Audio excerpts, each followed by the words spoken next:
Hi, I'm Michele Muska, and I'm in my home studio in Enfield, Connecticut, and it's Valentine's Day, February 14th, 2024, and I'm here to tell you a quilt story. And it's a story about this quilt, not one that I made, but one that my great aunt Sadie made.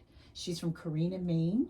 She was born in 1878, and she passed away in 1973.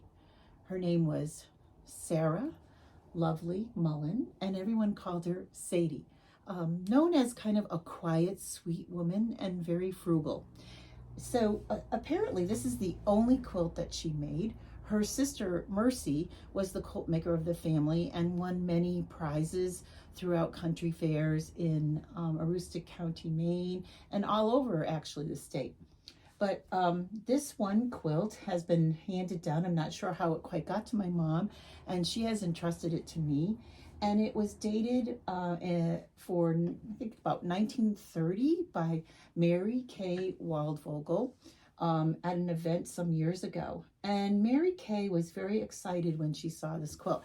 And I really wasn't quite sure why, because it's old, it's pretty simple. It doesn't have a lot of fancy fabrics in it, you know. Sadie was the country wife of a sheriff, so, you know, she had the typical clothes of the day.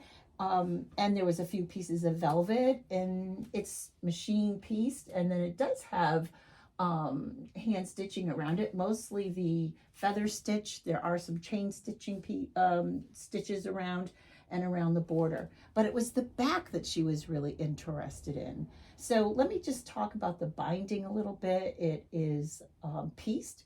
This is a cotton rayon blend, and you'll see over here is taffeta, which I think could possibly be from a coat lining. And I don't know, this to me looks like a drapery fabric up here. So as I said, she used what she had. But the interesting part that Mary Kay thought was the back of the quilt, which was made up of really large blocks. This creamy satin, and here's a typical print from that time of the rayon dresses, and it is pieced many times. There's small pieces here and here to make up a block that's as large as these blocks on the front. And I think it was this piece in particular, this really large floral print, that she thought was very different and unusual for a dress print at that time. And it is tied as well. It has a very thin piece of fabric in the middle.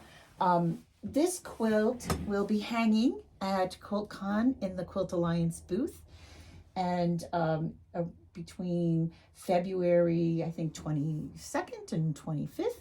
I hope you will stop by to see it if you're there. And thank you for letting me do a Go Tell It with my Aunt Sadie's beautiful quilt.